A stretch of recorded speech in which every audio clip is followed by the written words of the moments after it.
How's it going, everybody? Welcome back to another episode of Sidelined. I'm Brooke Fletcher. That's Dani Klupenger, Dani K.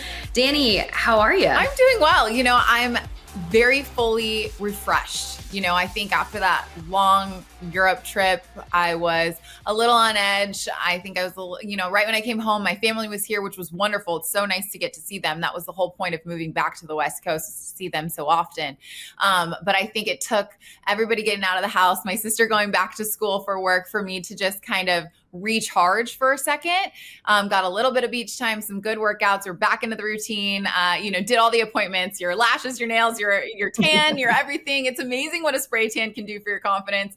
And I feel back and rejuvenated, which almost makes me feel bad for saying that to you, because I know that you are like still in the very thick of it all. So I feel almost guilty telling you that I get a nice long break now. No, soak it up, because we're both so busy. And so I feel like even if it is just a few days, or like, we got to enjoy it and we got to make the most of it. And I'm glad that you got all your appointments in, because that is real. It really is. Like, and you know what? Yeah. Anyone that tells me that they enjoy a nail appointment is lying. Like, it's a task. You have to do it, because if you don't have your nails done, people notice. And if you're somebody out there that doesn't think people notice that your nails aren't done, they definitely notice. But I hate it. I absolutely hate sitting there. It's such a chore now. I used to like it when I was younger, but now I can't stand it. I always try to see if I can do my pedicure and manicure at the same time. Just like knock it both out. If I'm in there longer than like 2 hours, I go nuts. 2 hours I would. Do you talk to your nail technician? Are you a talker, or do you just like to sit there and just bring my Kindle, or I put my earphones in and I'm listening to a podcast, typically, because I love podcasts so much, which is why I'm so excited that we do this. But I actually found a place that does, it's kind of wild, nails, your fingernails, your pedicure, and your lashes at the same time.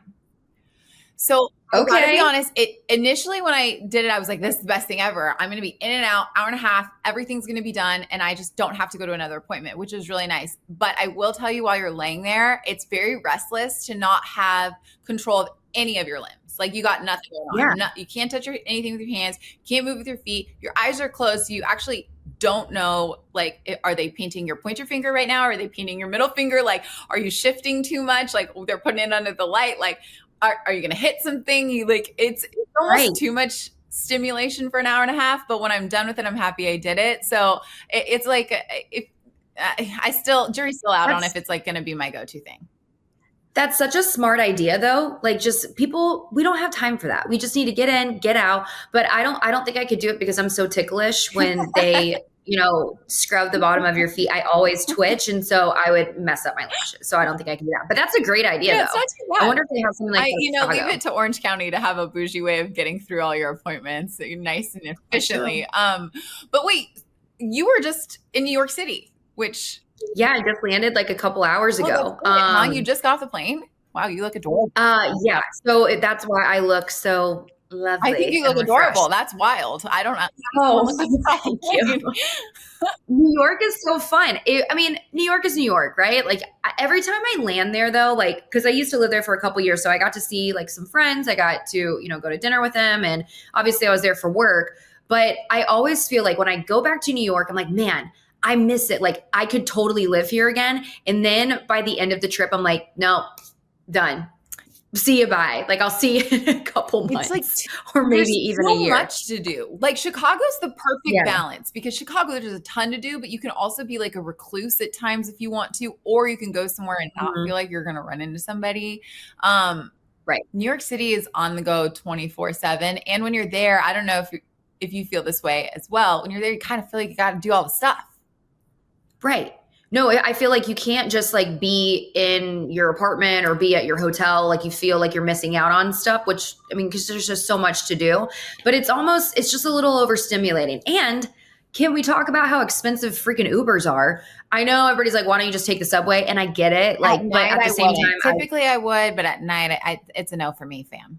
Yeah. Yeah. And then, going home, no. And it's easier, but man, Ubers are expensive there. I can't even look at how much money I spent. Well, food is too. I can't believe the food prices. Like, oh yeah. We went to some really good spots though. We went to a Mediterranean, Port Said is what it's called.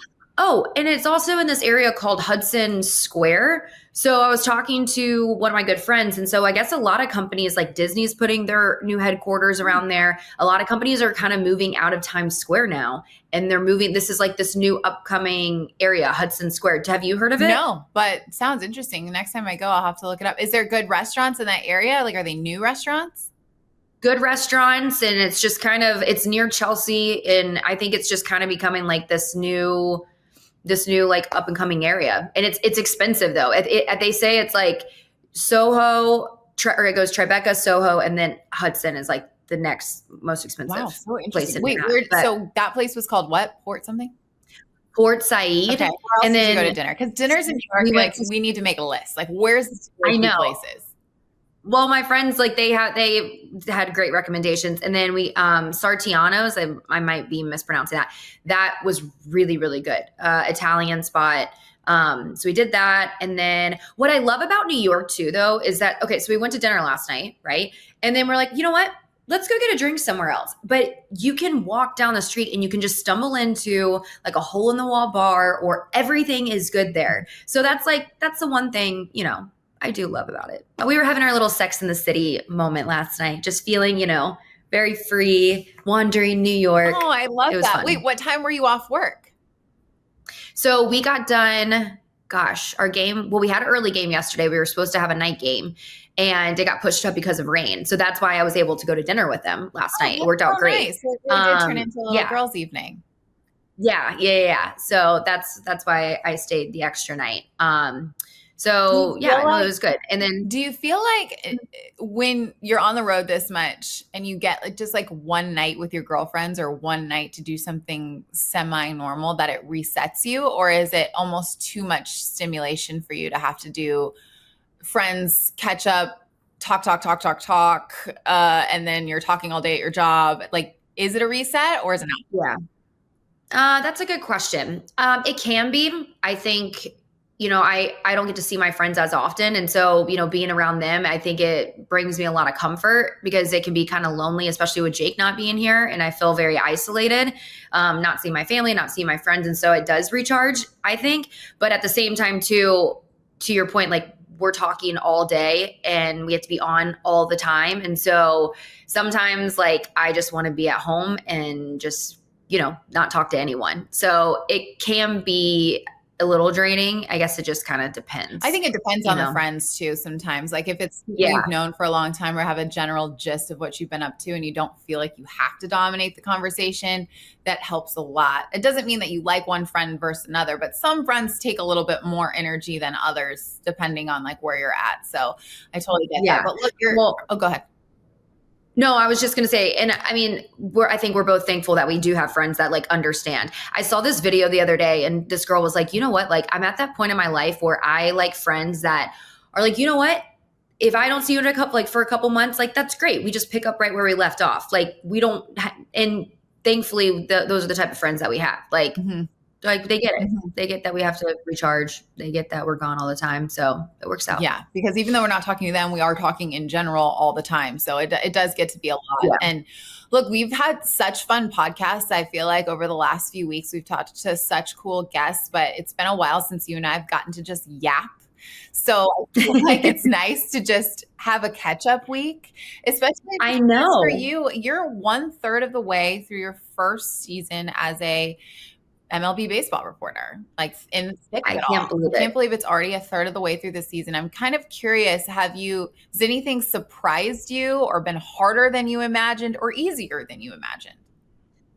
I think the schedule, like baseball schedule, it's one thing to experience it as like a wife or a girlfriend and, you know, experience that with my husband, but it's another thing to actually be involved in it and, you know, going through the grind. Like, I mean, it's a long season. And so I'm starting to kind of feel my body a little bit. Like when I wake up, I feel like I kind of got hit by a bus, you know, like it's a little harder to kind of get into the groove. And so I think that's just like the first year, just trying to find your groove and trying to like, you know, figure out your routine. So that's been something that's a little surprising because I'm used to going all the time. Like I'm used to staying busy, but I think it's just the late nights, the early games, you know, just that's been, something I'm trying to figure out.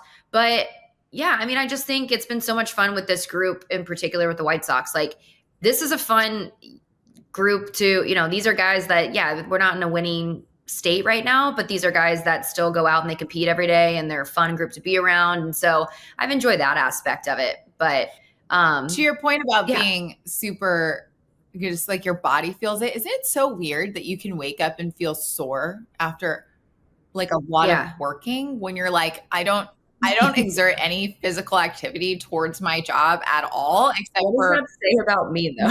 No, because I believe the reason I circled back to it is because I totally know what you mean. Like, you're like, wait a second, like, why does my back hurt? What did I do yesterday? Nothing. I sat at a desk for 9 hours and I did nothing. Why can I not walk?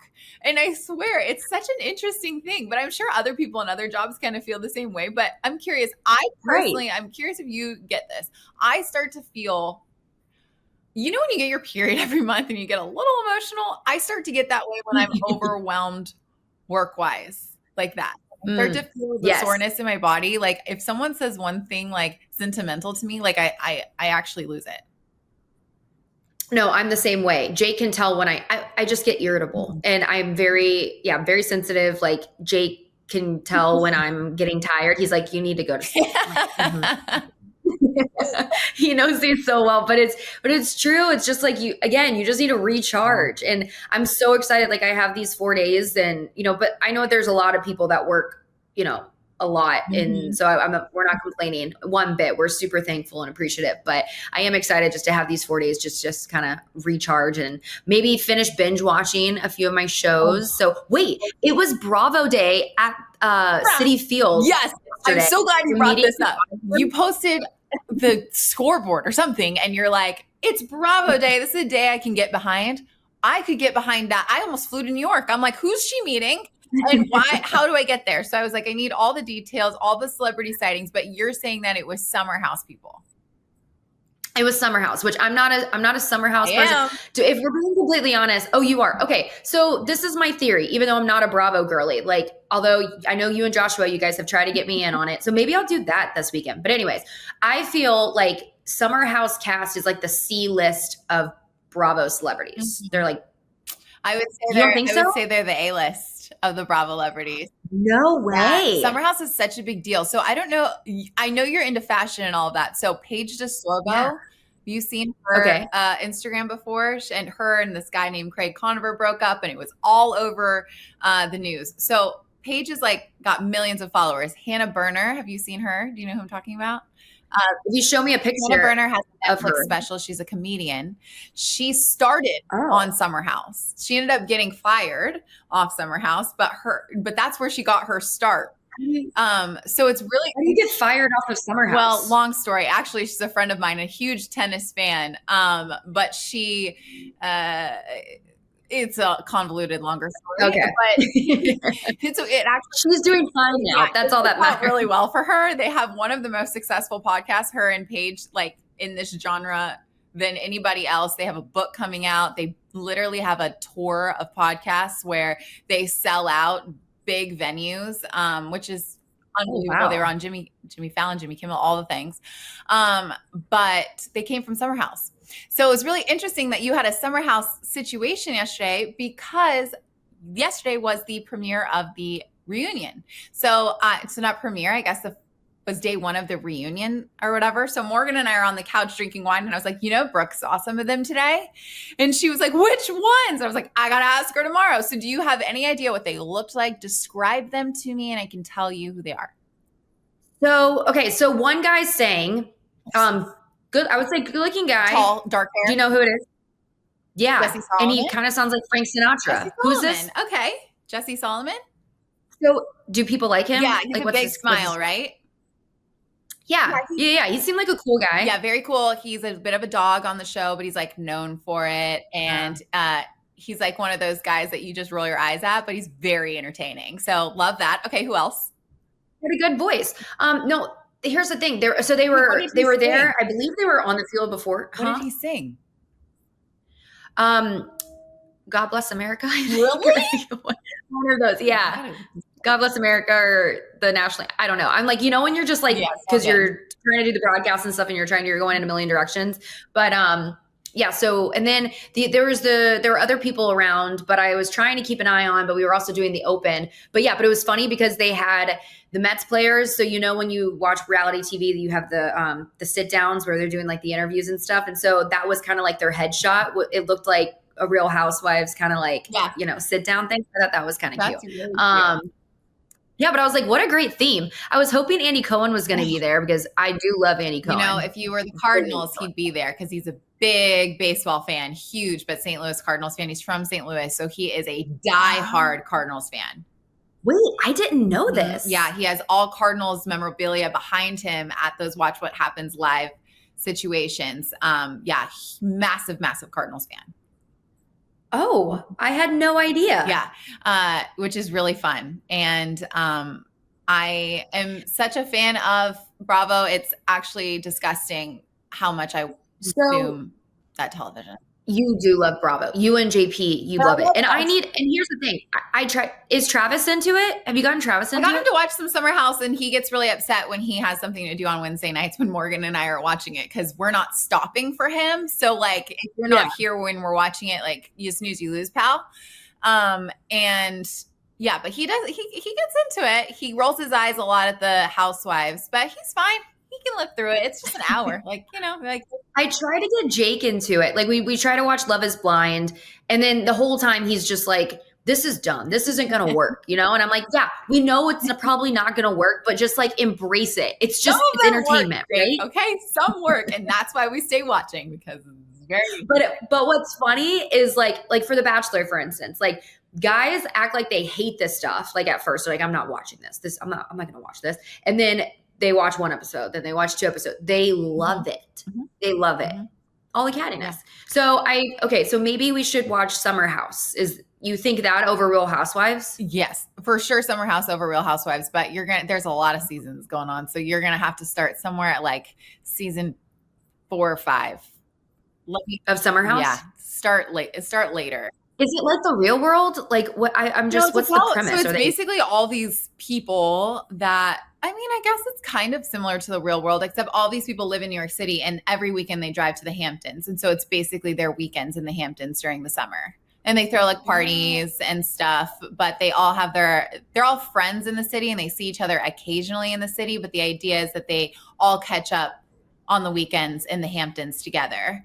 And it used to be a little bit more dramatic because there was more like who's dating who within the house. It used to be like that. Now they're grown up. So they're in their 30s. Mm-hmm. Some are pushing 40. So now it's a little bit more of a sophistication. Like one girl was in there pregnant this year. So like we've seen her from the very beginning when she was literally getting plastered drunk and an absolute psycho to now she's like pregnant and had like the most mature season that we've ever seen her. So it's kind of fun because they're transitioning into like our age. Adults. So it's a continued cast. It's not like a new cast. We're like throwing a couple new people each season, but there's a solid core. Like the Hills. Mm-hmm. Mm-hmm. Like the Hills. Oh, okay. Yeah. Okay. I can get behind this. Yeah. I should have talked to you before I saw them yesterday. So I had some interviewed context. One of them so that we could get the real. I know. I thought about that. If Andy Cohen was there. Off of the current events. And if anybody's listening, any of the girlies that watch Summer House, you know where I'm going with this. Jessie Solomon's there. Was there a very beautiful Black woman there as well? Young, gorgeous, long legs, stunning model, gorgeous Black woman. I didn't see her.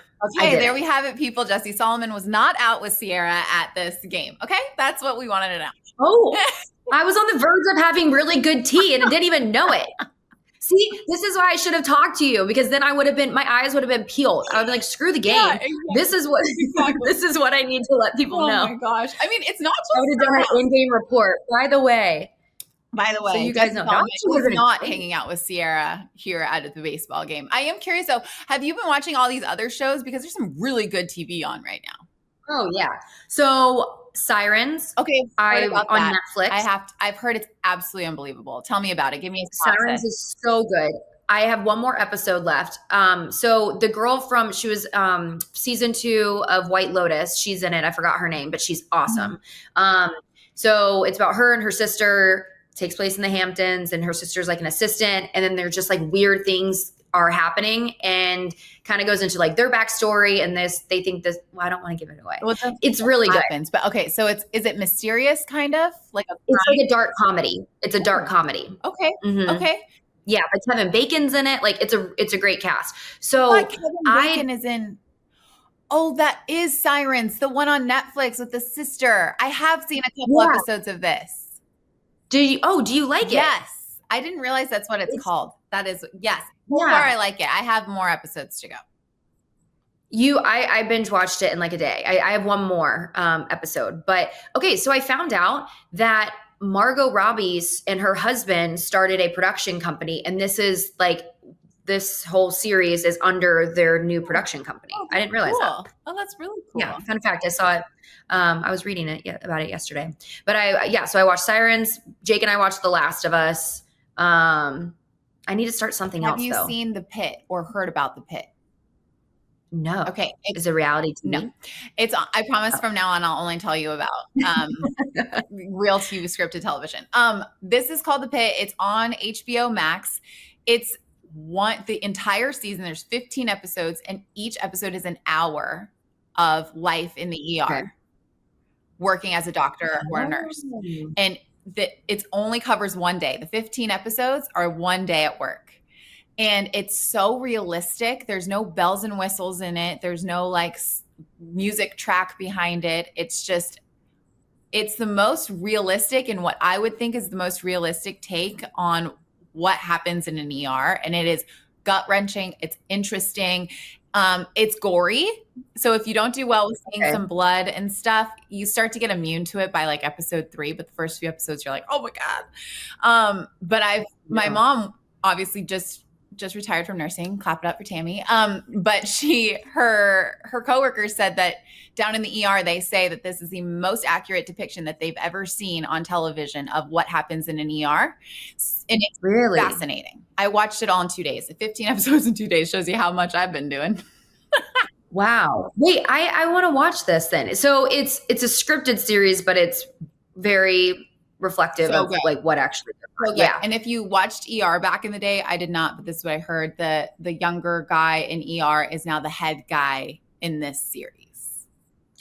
Oh, yeah. Wasn't George Clooney in ER?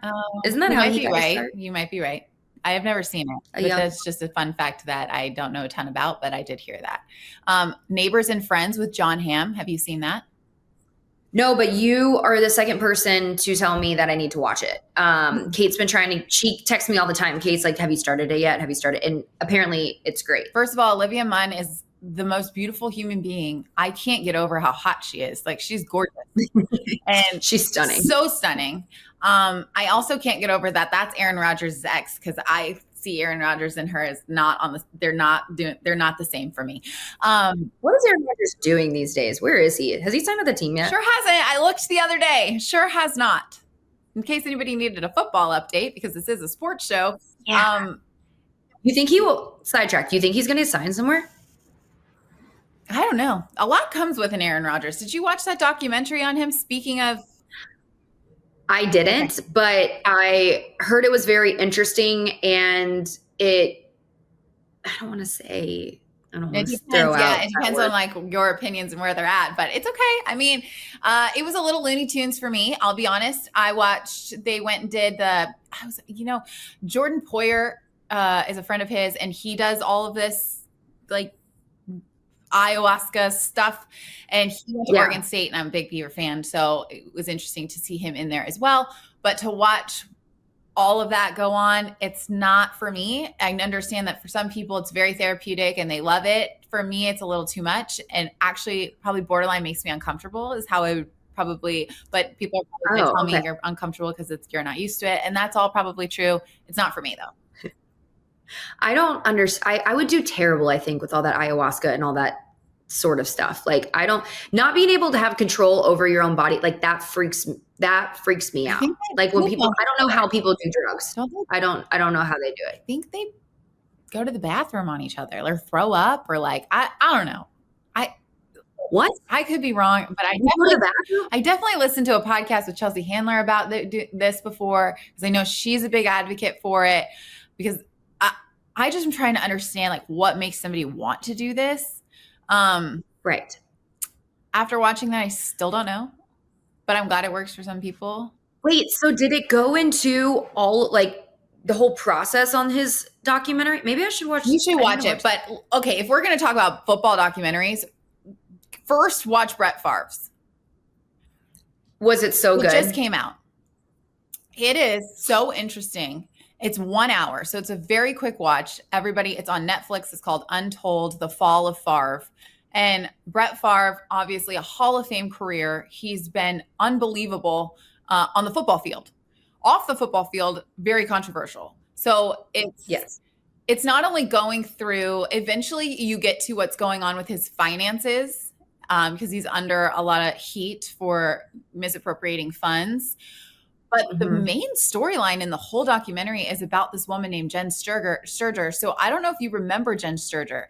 Back in the day, I think it was 2008-ish, she went to Florida State, and it was a big game, and Brent Musburger was on the call, and they kept showing her in the crowd. She was wearing a bikini top because she apparently had bartended that night, spilled on it, then went to the game. And so she just wore her bikini top as a shirt. And Brent Musburger said something along the lines of, wow, admission to the school is going up by like 15,000 people now seeing this student. Like made it, which by the way, he's done this for, oh no. Well, do you remember the Catherine, Aaron? Yes.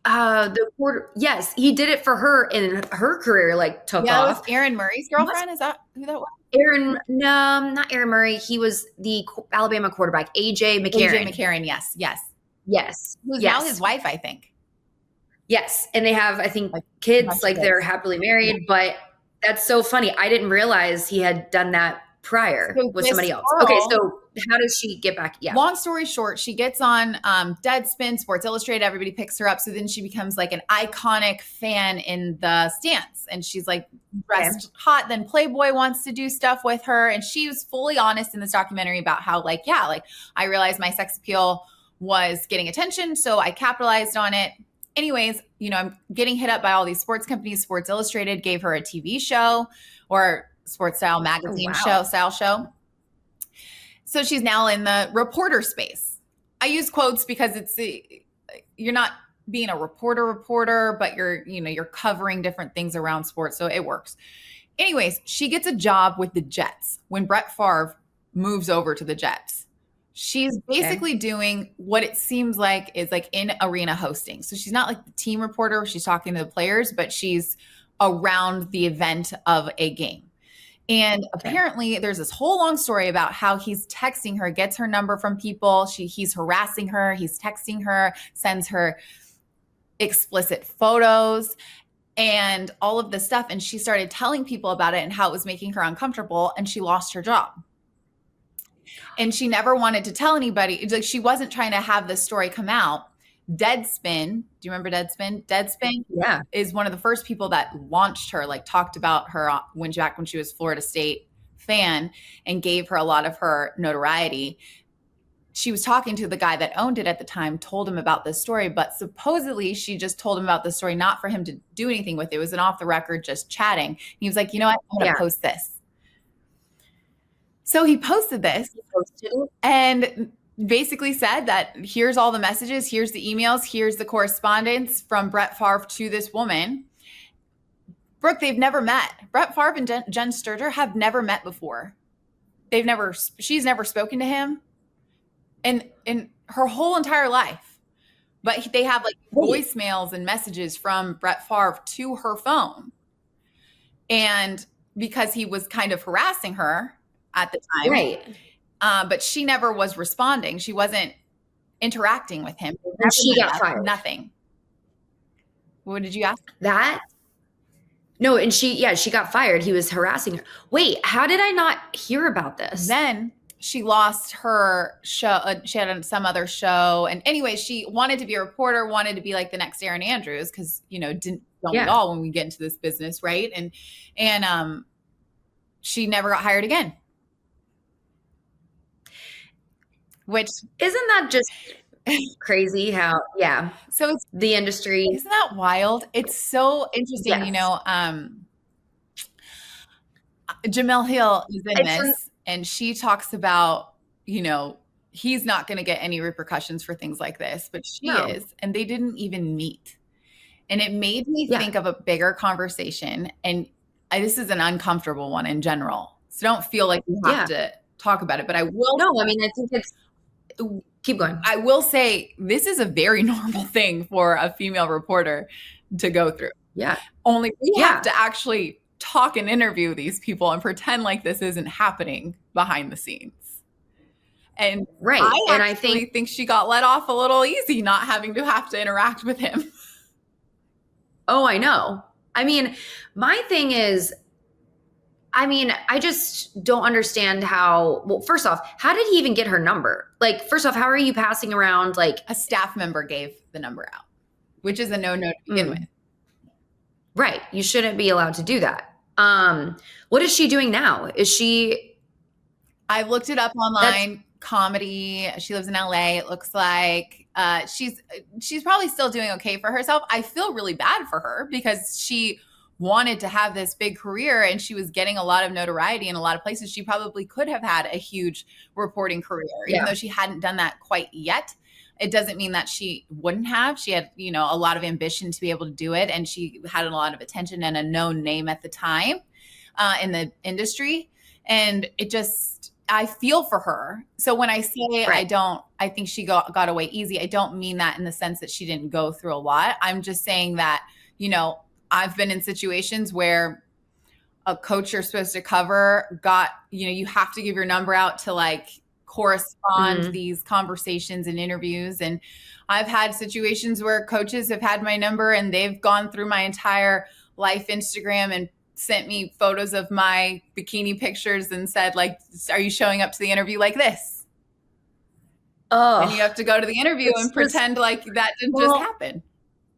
And that's what's hard. It's like, because you're trying to establish relationships with these guys. Like people, reporters, broadcasters, some of the best are people that build trust with these athletes, build trust with this coaching staff. And how do you build trust? Well, you have to be able to have you have to talk to them, develop friendships, develop relationships. And so, you know, when it's a man and a woman, sometimes that can be taken the wrong way. Like they might take that as, oh, this person's just like she's flirting with me. No, I'm not flirting with you. I'm just trying to have a conversation with you. You know, like, so, I mean, and it's unfortunate because I think there are some situations where women are using their sexuality and like to 100% get ahead. So some of the ideas put out there that like, oh, well, there's this woman will do it. Says this woman, you know, and it's unfortunate for the other women who just want to be taken seriously in their line of work and are just, you know, trying just to truly just develop a normal friendship with you. Gosh, that's not what I was expecting you to say the Brett Favre documentary was about. I know. I wasn't expecting a sharp turn. I know. So for those that are confused, I told Brooke I've got to tell her about this Brett Favre documentary, but I needed to do it on the podcast just because I cannot believe that that's the story. At the very end, it starts talking about the money situation, but really the loser in this whole documentary is what happens to Jen Sturger, you know, and some people can argue, look, she went into Playboy, she's asking for it. That's not fair. No.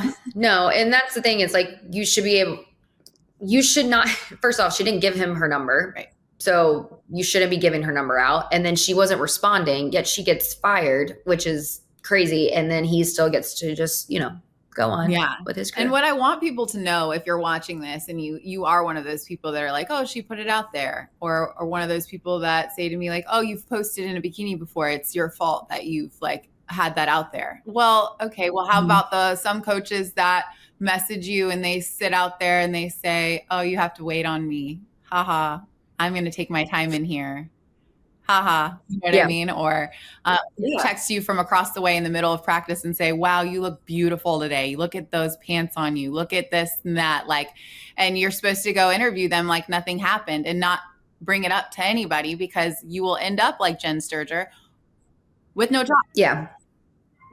And I gosh, I mean, I think we're in a not to say that it doesn't go on now, because it absolutely does. And I hear stories from friends and, all the time. I think we've gotten better 100%. because I think there's a lot of women that have found their voice and, have spoken up. And, look what happened with, what was it? The then Redskins, but right. But now kudos to those women that stand up and talk about it, because I think it happens so often at times that, like, for me, I'm talking about it so flippantly because to me, it's just like a blip on the radar. It happens so often that it just, you figure out how to deal with it and move on, and you don't give it any credibility, and you just kind of, it's like in one ear and out the other ear, like roll your eyes. They're just a dude. What are they doing? Whatever. Because for every one or two bad eggs, there is a locker room and a system full of amazing men that I've worked with that have been nothing but supportive and so helpful, and have given me such great tidbits and all of that. So it's kind of like when you look in the comment section, there's people that are just going to hyper focus on the bad comment instead of all the really nice ones. It's same sort of deal here. You can't just focus on the one bad egg and ignore all the, many other men that have been just delightful, are so good to their wives, so wonderful, good, upstanding human beings. So, you kind of just say it flippantly and roll your eyes, but kudos to people that actually can stand up for themselves. Cause I'm not one of those people. That's not something that I did. No. And I think, you've handled it like a pro. And I think, the best, and that's what's hard, is because you have to just kind of like turn the other way and act like it like didn't happen. And you're just like, okay, I just got to go out. And it's like, people don't even realize like what actually goes on behind the scenes. You know what I mean? Right. But I think, to get past that, like, I think now having women in higher positions, I think is super helpful, because you feel like you have a community, you have people that support. I mean, there's a lot of men that are very supportive as well. But I mean, what's your advice to women that, are getting in the industry that maybe come across like a situation like this and don't really know how to handle it? I would say to keep it internal for now. See how much you can handle and what you can't handle, because the fact of the matter is, I think the more vocal you are about it these days, I hate to tell you that it could bite you, but it could. So just understand the consequences for if you say something and if you want to take a stand versus not taking a stand. Now, I'm not saying you shouldn't be quiet, but I want you to sit there and think about the severity of what they're saying. Is it explicit photos? Because if it is, that's just not okay. Is it them flirting, trying to get a reaction out of you? Probably more times than not, that's what it is. So don't give them that reaction. Laugh it off and just keep it moving, because your career means so much more than that one man's comment does. And I would say until it starts to get to this really nasty, invasive, because I know it can get there. I would try to judge and talk to your parents about it, talk to your family about it, try and weigh the pros and cons of, if you say something now over some small comment, what's that going to do for you moving forward? Because we have made a ton of progress. I don't think we've made that much to where if you said something like, oh, he said a very flirty comment to me, that people wouldn't roll their eyes at you. I hate that, but it's true. You should be able to go in every workplace and feel super comfortable. But I'll just be honest, you're also standing in a locker room where a bunch of guys are changing. That's not really comfortable for them either. So if they're going to say a comment that is a little bit borderline inappropriate or flirtatious or whatever, they're probably coming at it from a place of being uncomfortable too. So let's just read the room. Let's read the situations. Don't be a whistleblower if it's not that big of a deal. But if it is something that starts to really accelerate into that, something that's just flat out inappropriate, then I'd say something. But just know you'll probably run into it a lot in your career. But I can tell you, once you get a little older, it goes away, because there's new, young, pretty things that are around. And I don't get that at all anymore. It's so funny how that works. What are you talking about? I know. I feel like I like being around all these guys, but it's like, I feel like I have like wrinkles all over my face. I'm like, man, I look in the mirror sometimes and I'm just like, how did I get here? No, Brooke, it's that rock on your finger. And everybody's like, oh, dang, never mind. Oh, yeah. Well, yeah, but I mean, compared to just like, I guess I just like, I still feel so like, I feel really young, but then I like, in hindsight, I look back, I'm like, dang, we've been in this industry for 10 years. Long time. Like, I know, it's crazy. how fast time goes by. Wait, has Favre commented on it? Was he a part of the documentary at all, or this was interviewed for it? You know, they put a lot of people in there to kind of paint him as a party boy when he was like living at the top of Mount Everest, in the sense of like when he played for the Packers and he was like untouchable, and him around the area. Like a lot of people were on there giving context, saying that he was a bit of a partier, playboy / got a lot of attention. No one would ever tell him no, whatever he wanted, kind of thing. And especially in the Green Bay area. I kind of look through those comments with a little bit of a different lens, because I just think that happens to everybody. So really singling him out for capitalizing on the attention he's getting as a football player is a little bit of a disservice to him, because there's a lot of players that are going to get that much attention. Right. And that happens all over the place. So singling out Green Bay and singling out the way that they handled Favre, I don't really think that that's fair, because it does happen to everybody. Right. It doesn't always make it right, but I don't think he's an enigma. I don't think he's one of one that's happened for. It's really interesting how they paint him in this. He's got to be pissed about it. I mean, there's no way about, I would imagine that.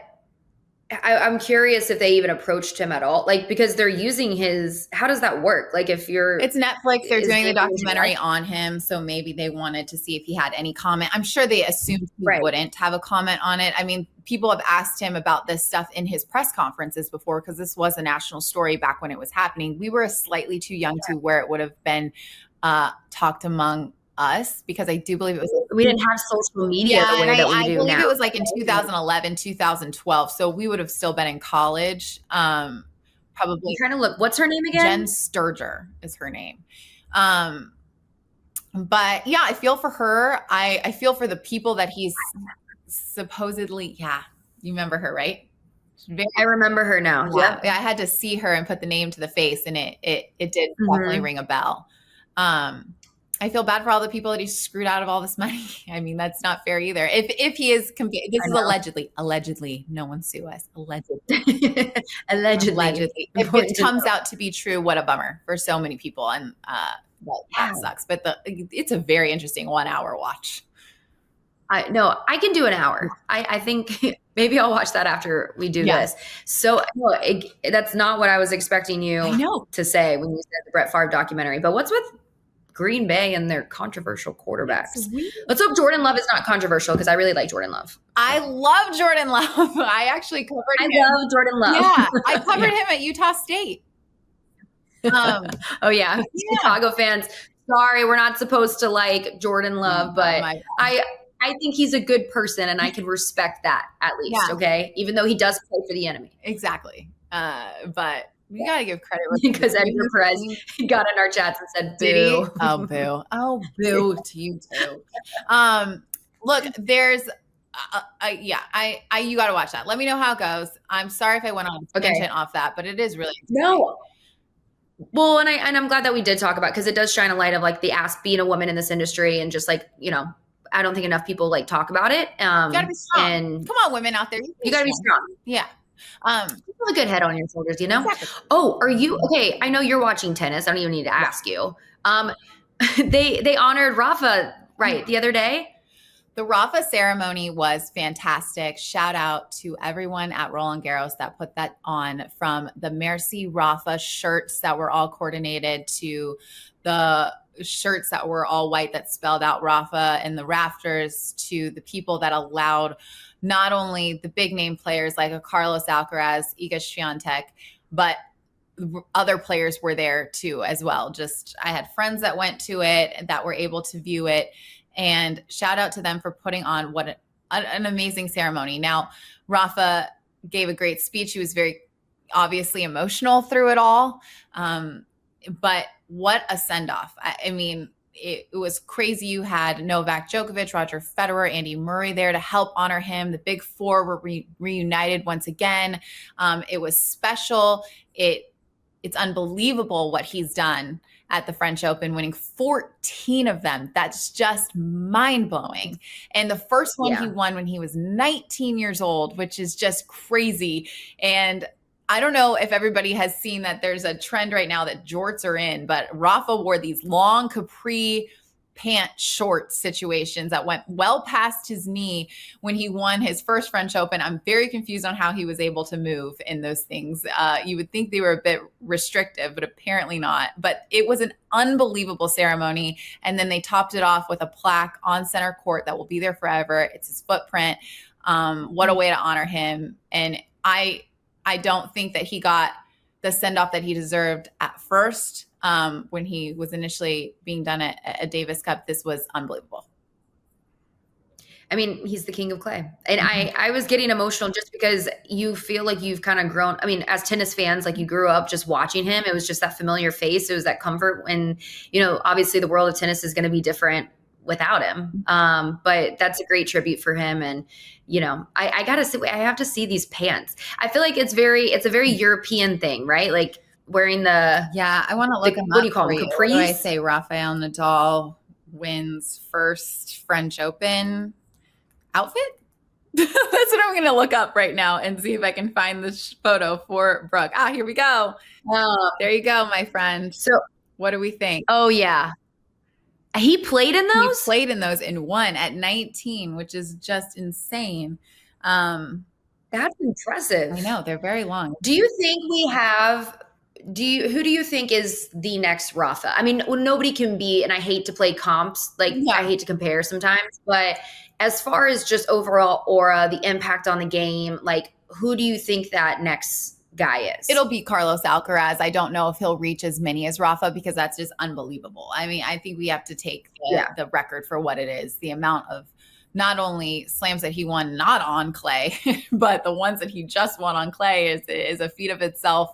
I think the closest person that we're seeing right now is Carlos Alcaraz. He's also a Spaniard. He grew up, watching Rafa. Rafa is his idol, and he's so exciting to watch. He's got this charismatic personality. He also has a brand new documentary on Netflix, which is also a tremendous watch. If you can stomach subtitles, I highly recommend watching it in Spanish, where you can hear his native, you can actually hear his voice and everybody who's around his team's voice. But with Carlos, it's going to be up to him. And you can tell in that documentary, he's feeling that pull of wanting to be your typical 21-year-old kid versus having to be the best in the world, and that balance of wanting both. And he's struggling with it. And I think the players and the athletes that are absolutely unbelievable, the ones that we talk about being the most remarkable of ever, they have a different mindset. They operate differently. And it takes a special, unique human being to want to put in all you have every single day into that, right? Into your craft. Yeah. We will see with Carlos Alcaraz if that's going to be him. I would love for it to be him. He's just so much fun to watch. He's great. And I remember when we talked to him on his 18th birthday, he spoke not a lick of English. It was really difficult. And in just a couple years, he's doing full interviews in great English. He's tremendous at speaking. And that's just something that comes along with it. He wants it. He wants to be a superstar. He's got all the tools to be it. I just hope that we get to see that. But, only time will tell. Only time will tell. It is. And that's what's so impressive too, because in baseball we have a lot of Latin players and they take it upon themselves to learn English, and some will watch music videos, they'll watch Friends, they'll watch different shows, and the way that they're able to pick it up, it's incredible how they can teach themselves a different language like that. But it makes me wonder, when you have at tennis, these guys are, and you're training, you're starting when you were so young. In tennis, it's just you. And you are day in, day out. And you don't really get to experience being a kid. I feel like when maybe Rafa was going through what Carlos is now, you didn't have social media. Not to say that you didn't have distractions, but I can't imagine going through that now with comparison and social media and the way the news outlets are. There's just so much going on. And I would imagine it's really tough to not, sometimes you're like, I just want to be a young adult, right? Like I just want to live my life and to stay locked in. Yeah. And I feel like it's really interesting because you hear a whole lot more about the mental toll it takes on athletes. We're hearing it so much more now than we ever did. But I don't think that means that it wasn't taking a massive mental toll on athletes however many years ago. I just don't think that we were talking about it or diagnosing it or giving, ways to go around it or wanting to be that open about it, quite frankly. So it's a very interesting time these days where athletes are really peeling back the behind the scenes curtain and letting you get to know what they are struggling with.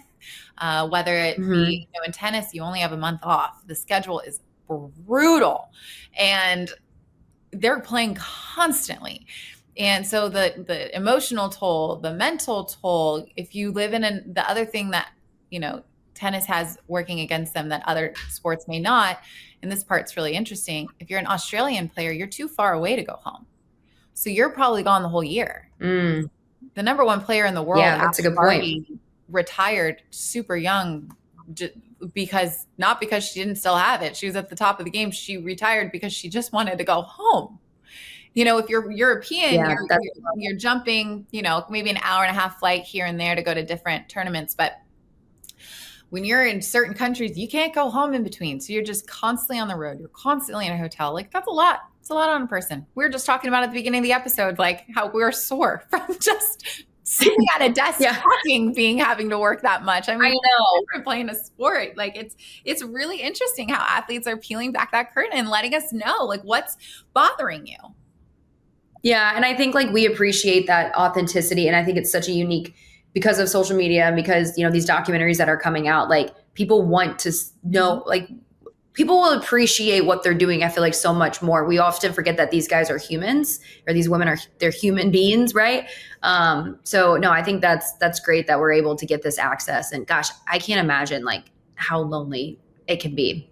That's why, you got you got the Paige Lorenz, you got the girls, the wags coming with you. So supportive. Yeah. I mean, but it goes for everybody. And honestly, I think like if you're not watching sports, but you just think that these athletes are untouchable and like they don't relate to you, this is making them so relatable. I feel like everybody goes through these dark times or exhaustion points of life. And when you see somebody like a Carlos Alcaraz overcome it and go win something, that's motivating because it's like, oh, look, little old me. I can probably do that too. How'd he do it?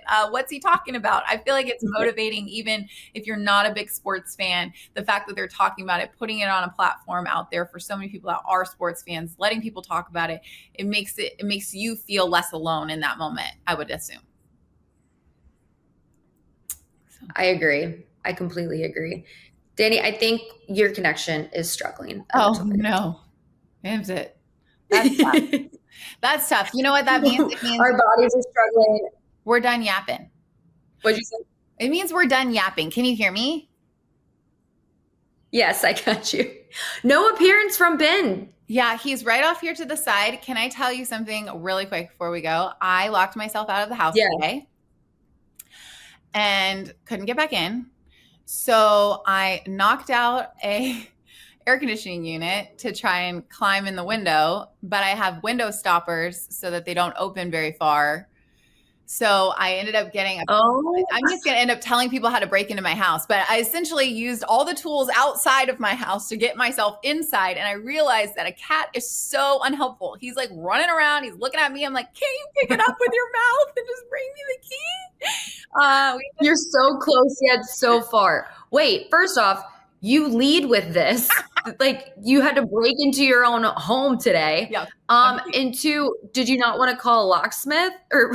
It just seems wanted to take out silly because you're like right there, and like Morgan only works like 10 minutes away. So worst case scenario, I would have taken an Uber to go see her, get the key, come back. Yeah. But I was on my garbage can breaking into the window, standing on the garbage can outside the window. And about 5 different people walked by and like said, hi, how's it going? And kept walking. So I don't feel safe that anybody's watching my house because what if that wasn't my home?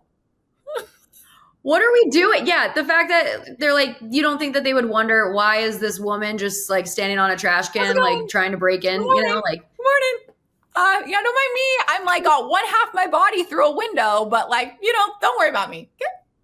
Yeah, like not only is that suspicious, or being like, hey, do you need help? Like, can I help you? You're locked out of your house. Come on, people. Dani, you need to reevaluate your neighbors. Yeah, I'm like, I don't feel safe that you guys are watching this when I'm out of town. That's not great. But I do feel safe about how I've locked down this house, because I'm telling you, that was not easy. So nobody get any ideas. No ideas. Okay. Oh my gosh. This All right. Well, fun. It's good to see you. Good to see you. And we'll catch up soon. And yeah, guys, thanks so much for watching. Have a great week. We will see you next time.